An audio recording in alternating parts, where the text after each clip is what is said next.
Good morning students. इस video में हम कैलकुलेट करना सीखेंगे जीएवी यानी कि gross annual value house property में। तो चलिए शुरू करते हैं। सबसे पहले जब हमें ग्रॉस एनुअल वैल्यू को कैलकुलेट करना है तो हमें ये देखना है कि क्या वो रेंट कंट्रोल एक्ट के अंडर कवर्ड नहीं है या फिर रेंट कंट्रोल एक्ट के अंडर कवर है।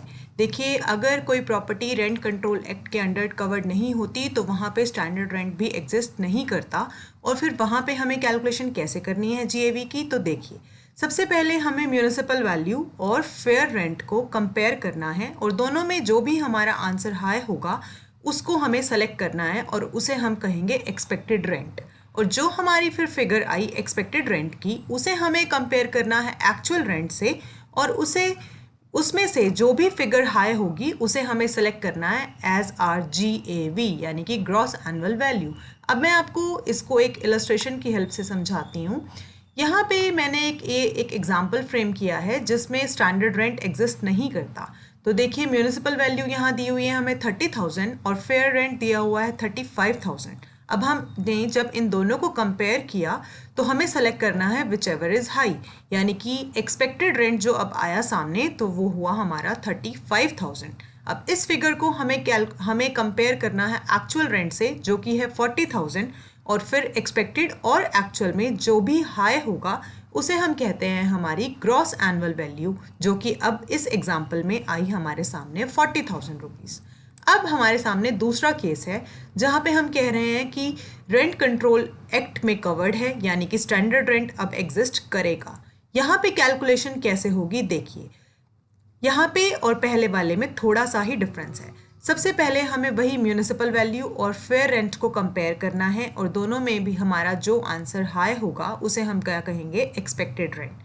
लेकिन यहाँ पे क्योंकि स्टैंडर्ड रेंट एग्जिस्ट करता है तो हम कहते हैं कि expected rent can not be more than standard rent, कि जो एक्सपेक्टेड रेंट की वैल्यू आई है वो स्टैंडर्ड रेंट से ज़्यादा नहीं हो सकती। अगर ज़्यादा है तो हमें उसको यहाँ पे चेंज करना पड़ता है। तो अब एक्सपेक्टेड रेंट का जो भी वैल्यू होगा उसको कंपेयर करेंगे एक्चुअल से और दोनों में जो हाई होगा उसे हम कहेंगे ग्रॉस एनुअल वैल्यू।